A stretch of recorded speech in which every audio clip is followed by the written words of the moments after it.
मनसेचे नेते प्रकाश जमधडे यांच्याकडून आरोग्यमंत्री नामदार तानाजी सावंत यांच्या वाघोली पुणे येथील JSPM शाळेची तोडफोड करण्यात आली आहे.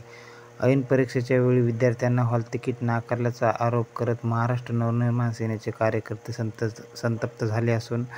12वीच्या परीक्षाचे हॉल तिकीट वाटप सुरू असताना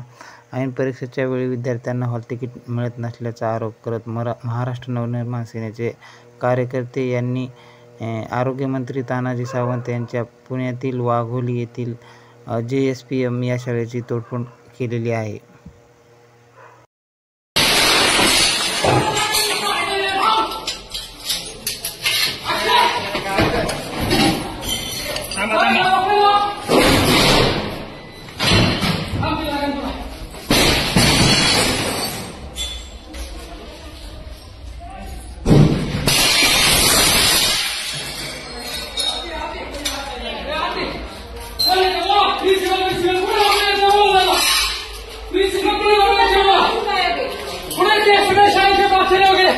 बोला त्यांना